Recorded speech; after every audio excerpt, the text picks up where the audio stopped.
Welcome back to Creepy Confidential. I'm your host, Noelle, your resident weirdo Wisconsinite. I open case files on my favorite cryptids, cults, conspiracies, and otherworldly creepy. Bringing you new cases, live broadcasts, local lore, and in Season 2, we bring you the Cult of the Month. So get ready, creeps. It's Season 2 of Creepy Confidential.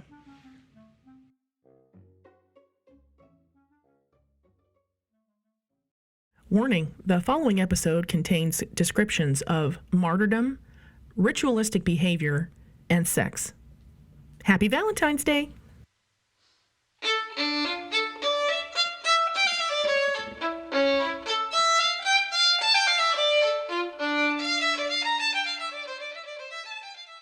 February 14th, the Feast of Saint Valentine, or more simply, Valentine's Day. As this day approaches, we begin to see everything blossom into an explosion of red, hearts, valentines, and candy. A day of love, embracing, and for most of age warm-blooded individuals, a time for a little extra special two-person tango. Candy stores, jewelry stores, and restaurants prepare for the day in hopes of raking in the cash at the expense of all of us love-goers. But where did this lovely holiday start? How did we arrive at the candy hearts and teddies?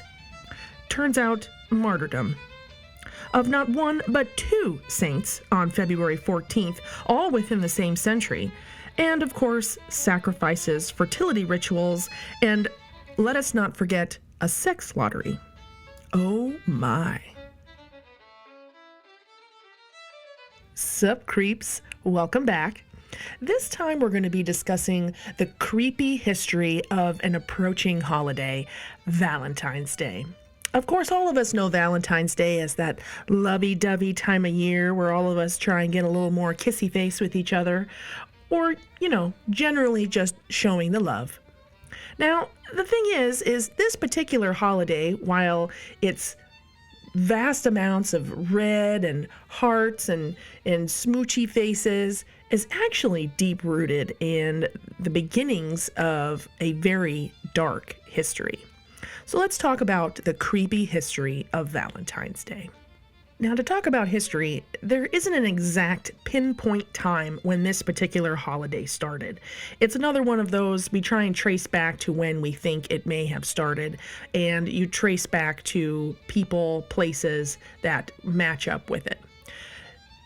The particular days of February 14th start with one of the darker pieces of information here, and that's that the ancient Romans might actually be at the helm of being responsible for the name of this modern-day love fest.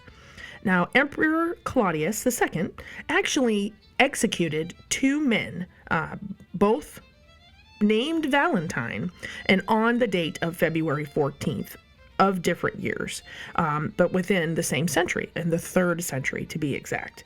Now, these guys were actually martyred, and then their martyrdom was honored by the Catholic Church with the celebration of Saint Valentine's Day.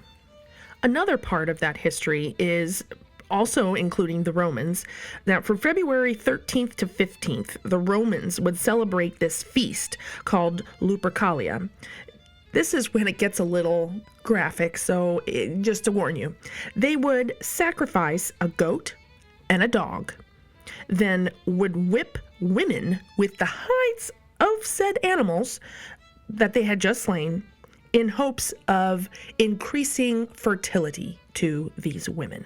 Now, these Romans, of course, were naked, they were drunk, and to add to the history, these young women would line up for these men to hit them with these slabs of hide that had been dipped in the blood of the sacrifice, and they believed that this would make them more fertile. During this same festival, there was also a matchmaking lottery in which young men would draw the names of women from a jar, and then the couple would be, I'll use air quotes, coupled up for the duration of the festival, or longer, which is insane to me.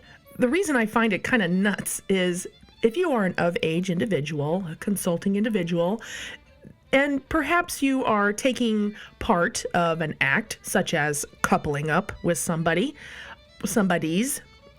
all day, all night, I have things to do. I'm sorry. But at some point, you're going to be like, okay, all right, we get it. But apparently, this is what happened. So, and you can't go wrong with a sex lottery, I guess, to add to the festivities of Valentine's Day. So let's come back to the martyred priests or the martyred individuals. One of them is said that when they were kept in their cell because they had gotten in trouble for performing marriages, kind of in hopes of evading the war, evading that whole part of it, they got in trouble. And then when they were passing that final note, it said, "To my Valentine." And that is kind of where, when we pass cards that say, "For my Valentine," you have to remember this goes back to a man who was about to be killed for helping couples. Another tricky thing when you're reading about these two individuals is that they may have in fact been the same individual. The fact that it takes place within the same century under the same head of, governing individual, that there's a chance that these two people were the same. The fact that it happened, the same name, same date, but that part is really hard to tell with the muddled history that has gone on.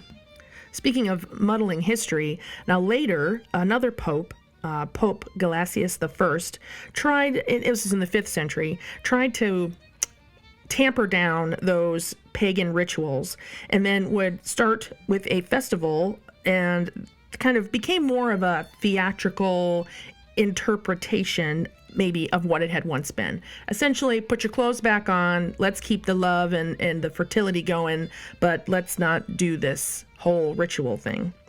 And then more time went on, and some more famous individuals pop up into the history of Valentines, including the poet Chaucer and the, of course, beloved Shakespeare.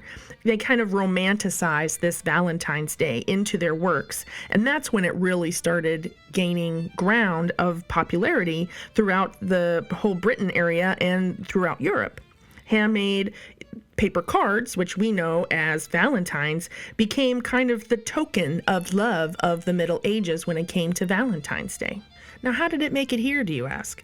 So eventually it made it into this new world, and of course the industrial kind of revolution of things really started bringing it home. How can we bring it to the masses? How can we make money? And factory-made cards started happening in the 19th century, so the 1800s.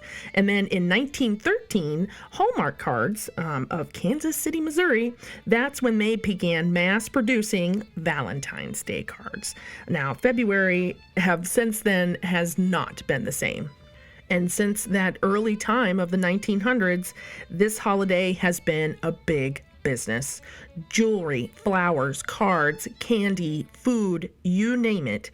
It has been a huge forefront in the consumer machine now that is part of our everyday life. Everybody knows Valentine's Day, especially here, in kind of the everyday working country where we have all of those things.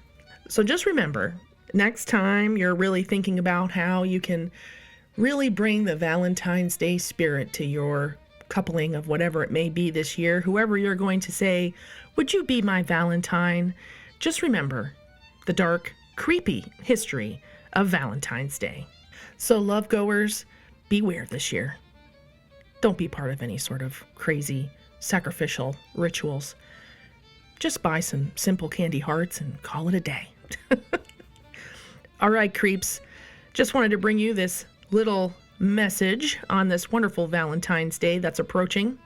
Please give us a follow anywhere you subscribe to your favorite podcast, which is us, of course. We're your favorite podcast.